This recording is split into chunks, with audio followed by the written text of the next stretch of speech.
I don't like the cover art for this book. Let me make some adjustments.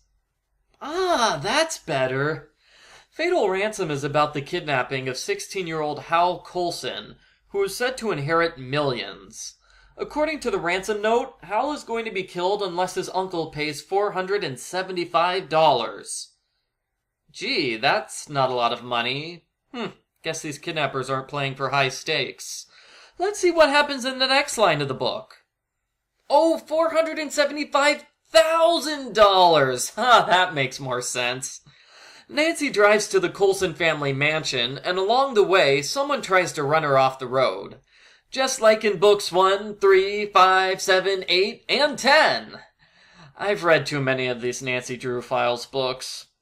Nancy meets Hal's uncle Lance, who is a more handsome version of Matthew Broderick.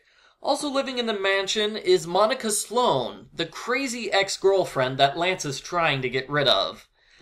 Monica meets Nancy, then tries to kill her by pushing her down a flight of stairs. In what I like to call bad writing, the book never explains why Monica jumps into murderer mode after a 2-sentence conversation. Seriously, ghostwriter, that is the sort of thing that needs to be mentioned at some point. Nancy also meets Hal's girlfriend, and since this book was written in the 1980s, Hal and all of his friends are punks. The girlfriend has an orange mohawk on the left and shoulder-length purple hair on the right. Yeesh, I haven't seen such a bad hairdo since the Hardy Boys save Eminem. Anyway, Hal's punk friends give Nancy a great idea. George will infiltrate the group by disguising herself as a punk. Or a clown. Yeah, George has a very unique outfit. This doesn't stop her from immediately becoming the girlfriend of Sam, the Mohawk Man. Mohawk Man, Clown George, sounds like a match made in heaven. Sadly, the book does not go into detail about George's flirting, which I think would be really, really interesting to see. Ooh, speaking of flirting, Lance starts to flirt with Bess.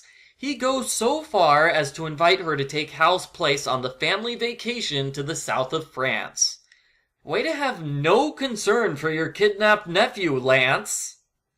On the second trip to Lance's house, someone tries to blow up Lance's Maserati while Nancy is inside. Lance is shocked, and he tries to make Nancy feel better by flirting with Bess.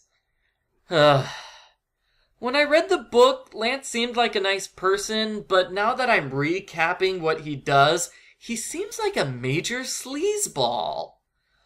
Bess stays at the mansion to flirt with Lance. Keep an eye on Monica. This leads to a subplot that proves Monica is innocent. Let me repeat that. Monica's innocence is proven. How does she react? She tries to kill Nancy with a fireplace poker. Yeah, because that's exactly how a normal person would react when they're cleared of all charges. Nancy busts out karate moves to stop Monica. Monica resorts to throwing a vase at Nancy. Then Monica attempts suicide by jumping out a window. On a somewhat unsettling note, Monica is never seen again. Nancy finds George at the mall with the other punks. George tries to sneak a note about Hal's location to Nancy, but the punks catch them. The girls are tied up and taken to their top-secret headquarters, aka a dirty apartment. Hal strolls into the room, and he reveals that the entire kidnapping is a fake. He pretended to be kidnapped so he could get the $75,000 ransom and go on vacation to California. Before you can say, "I'd recommend visiting Disneyland," Nancy notices two problems. First, Hal's vacation is to France. Second, the ransom isn't $75,000, it's $475,000. The punks smell a rat and they fight amongst themselves, which ends with Hal getting shot. George has been much more successful than Nancy in this book, so it's no surprise that she breaks out of her ropes and unties everyone. The kidnappers are arrested, and I would be perfectly satisfied if the book ended here. But the book continues.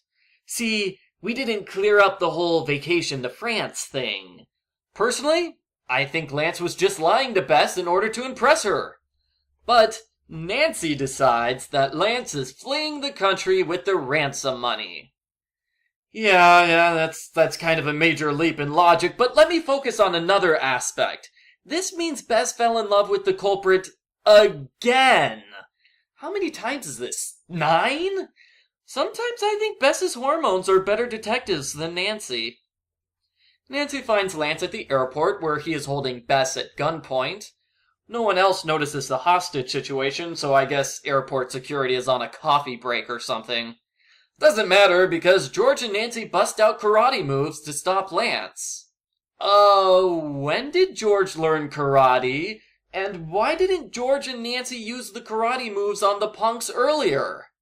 Seriously, Nancy, don't wait until the very end of the book to use your karate moves. Use your karate moves every time someone attacks you. The book ends with Nancy and Ned having a serious talk, which predictably ends in him being perfectly fine with the way Nancy constantly mistreats him. Poor Ned. The end. Post-book follow-up. One problem with the Nancy Drew Files series is that it keeps rehashing the same Ned drama. And it's not even good drama. Nancy constantly accuses Ned of being a controlling, overprotective jerk simply because he's worried for her safety. I don't accept this premise. I think it's normal for Ned to be concerned about his girlfriend. But no! Nancy thinks he's going way out of line here. So we have books like this one, where Ned is actually forced to apologize because he doesn't want Nancy to die. It's ridiculous. To this book's credit, the Ned drama was better than it was in books 4, 8, and 9, but after seeing this storyline appear so much, I'm kind of sick of it at this point. When I first read this book, I was ready to give it a 10 out of 10. Then the book lost me when it revealed Lance as the secret culprit in chapter 16. That entire section felt like a mixture of tacked on and not fully thought out. The general idea was good, but it played out badly, and the section definitely needs a rewrite.